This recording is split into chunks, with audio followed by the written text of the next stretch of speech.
Recently, I made a comment saying how jump rope will not help you get better at boxing. And everyone let me know how they feel about that. Tony, you're stupid. Every great boxer in the history of the sport did jump rope, like Muhammad Ali, Mike Tyson, Sugar Ray Leonard, Floyd Mayweather, and now we are sitting here now trying to tell me that this is not going to make you better at boxing. You're an idiot, Tony.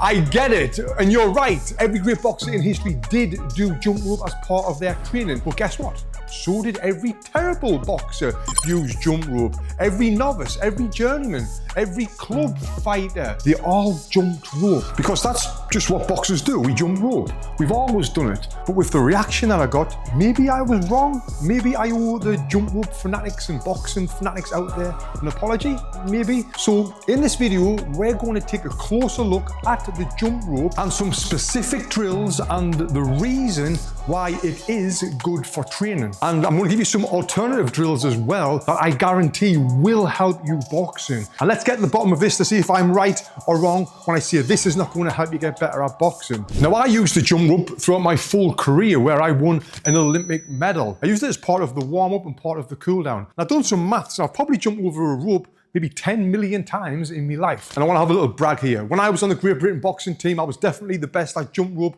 on the full team. I had no chance of skipping because he's the best skipper by far. But So I'm no means a big hater of jump rope. But let's take a closer look why we do it and break down the drills that every boxer does and you should do if you are using this. Now, right now you can see a basic bounce, 2-foot hop. This is the first thing that any kid learns when they are jumping rope. Both feet together, small little hops, bouncing, steady rhythm. And when you learned to jump rope, you probably did this first. Now, this is great for cardiovascular training and great for building the calf stamina, which we need when we are moving around in boxing. And as well, we're building basic rhythm here. But as far as boxing specific technique, mate, this is not going to help you get better at boxing. Now from there, we're going to go into the alternative step where we put one foot slightly forward, alternating like a slight jog. And we can even add a little skip step in there as well. This is the one people point to and say, see, that's boxing footwork. But really, it's not. That's not boxing footwork, but it is teaching you to transfer weight between your feet. And with this method, you definitely need a little bit more rhythm than the last one. But is it teaching you proper footwork in boxing? Absolutely not, mate. You're not learning anything about lateral movement, angle creation, or actual boxing footwork patterns that you use to cut the ring down, reset after combinations, or controlling the distance. From here, it gets a little bit more complicated as people add on. We've got the double unders. This is where you do one jump and the rope goes under your feet twice before you land on the ground. This is really a fitness component of your training. And people do this in boxing gyms, especially when it comes to the last 30 seconds of the round. They'll do double unders to finish that round off strong. Now this, when you're jumping high, it's good for explosive power in your calves. And it's working your timing and I guess some rhythm and conditioning. But as far as boxing skills, again, my friend, nothing is being learnt. That being said, it is a good marker for athleticism and your skills with the rope. But mate, you're not going to be able to punch better because you can do a double under jump. Now, the last one that I want to talk about is probably the most important one to master because this one is directly relevant to boxing. Now, this is the crossover, letting your arms cross in front of your body on alternating jumps. This is where the jump rope work starts to be genuinely skillful and usually to the point where the gym goers give up. This is useful because as well as all the other stuff and benefits, this is working your hand, eye, and foot coordination and helping you with the fine motor control when you're tired. And there is a great way of being able to do a double under with a cross as well. So we're working everything at once. And this is one of the most advanced jump rope methods that you can do. None of these drills teach you how to change angles or manage distance, and they're definitely not teaching you what to do when someone's trying to hit you, but there is other drills that you can do that will build the exact same qualities, coordination, rhythm, timing, quick feet, and also help you with that fatigue that I spoke about as well. Except these are shaped like boxing. I do love a lot of drills to help you get better footwork, to get better timing, to get better speed, better punches, to improve your all-round boxing game. You see, with jump rope, your feet are reacting to timing.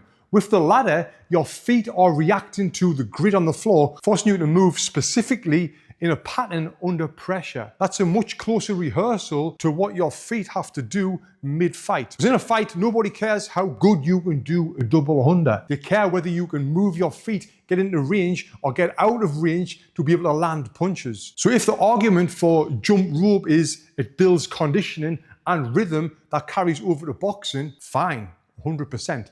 But the ladder drills builds the same skills as well as teaching you actually footwork patterns that you need to do if you're ever in a fight situation. Footwork patterns that will help you improve at your boxing. Now let me ask you this. If we've got two fighters who have trained for 6 weeks and one of them have spent 80% of their time as practicing footwork drills on the agility ladder, moving in and out while they're throwing punches, and then the other one has spent 80% of their time jumping rope, if them fought each other, which one do you think will win? And that's the distinction I think the jump rope is essential crowd missed when I said it wouldn't help you get better at boxing. Now, nobody's arguing that it doesn't work and that it's without value. The question is whether it works because it's boxing or whether it works because it's hard cardio exercise that boxers also happen to do. The same way as just about all boxers do road work, which doesn't teach you how to fight either, but it's got massive benefits to it. So if this is the case, why has jump rope survived in every gym for